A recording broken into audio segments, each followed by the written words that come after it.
Mas o que eu quero falar hoje é o paciente que é paraplégico, tem uma lesão medular e ele não sente de algum lugar do corpo para baixo. Esses pacientes têm uma dificuldade muito grande com feridas que são formadas decorrente daquela posição que ele fica durante muito tempo. Então, o paciente fica sentado durante muito tempo, faz ferida na região das nádegas, faz ferida na região lateral ali do quadril, faz nas costas por ficar numa posição. E às vezes a gente tem alguns pacientes que eles têm algumas deformidades que impedem ele de ficar em alguma outro tipo de posição. Então, o paciente de hoje, ele tinha uma deformidade do joelho, o joelho dele era dobrado. Esse joelho dobrado não permitia que ele deitasse esticado na cama.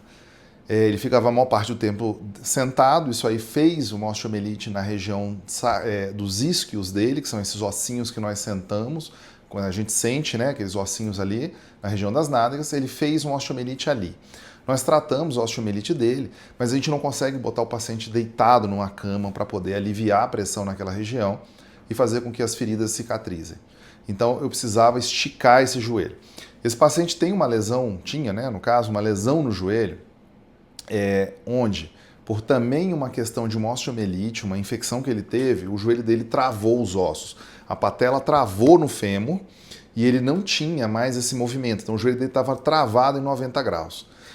A cirurgia consistiu hoje em esticar esse joelho. Como é que a gente fez isso? Eu vou até pegar aqui um modelo. Esse aqui é o nosso fêmur e esse aqui é a nossa patela. O paciente de hoje, ele tinha isso aqui cravado dentro do fêmur e não conseguia fazer a movimentação do joelho. Então a gente abriu, eu tive que tirar, sacrificar a patela e transformar o pedaço aqui do fêmur, deixar ele de uma forma com que eu conseguisse esticar o joelho do paciente. Então o que ele não conseguia fazer, que era travado aqui, a gente conseguiu ganhar movimentação. Então, com isso, agora, em vez dele ficar o tempo todo sentado, eu consigo botar ele deitado na cama e também conseguir ele colocar sentado. A gente tem que pensar muito bem quando vai fazer uma cirurgia como essa, porque uma forma muito simples é deixar travado assim. Só que quando a gente trava o joelho das pessoas assim, eu não consigo fazer com que elas sentem, eles vão ficar com a perna esticada. E ele, obviamente, por ser um paciente cadeirante, né, com a lesão medular, ele não tem controle sobre a dor, ele não tem controle sobre os movimentos e sensibilidade. Então ele poderia até se machucar mais. Então para esses pacientes é melhor que eles fiquem com membros onde eu consiga de forma passiva movimentar e assim prevenir novas lesões, novas osteomielites, novas lesões de pele e acabar levar o paciente a óbito por qualquer outro motivo, né, uma infecção generalizada. Então, entenda que cada caso é muito estudado, tem que entender o que o paciente precisa, até os limites das cirurgias, que cirurgias vão ser feitas, e a maioria das vezes são cirurgias que não são convencionais. Então, você estudar a necessidade que o paciente precisa, o problema real dele, a solução melhor para o caso, é o grande segredo. Então a gente, sabe, precisa de um planejamento, plano A, B, C, para ter essa solução.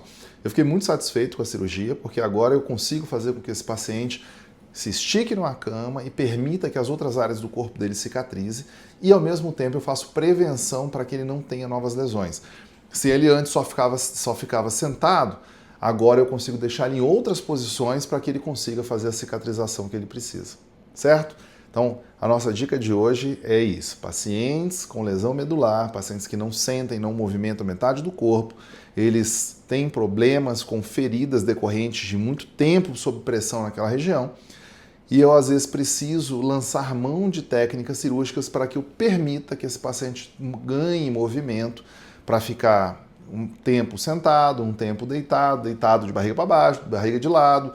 Eu tenho que fazer movimentação com esse paciente. Se eu estou com ele travado, ele não vai conseguir fazer essa movimentação e eu vou predispor maiores lesões, escaras, né, que são o que a gente conhece, e aí eu começo a ter problema com esses pacientes, essas escaras aprofundam e acabam virando osteomielite, que é o que a gente não quer.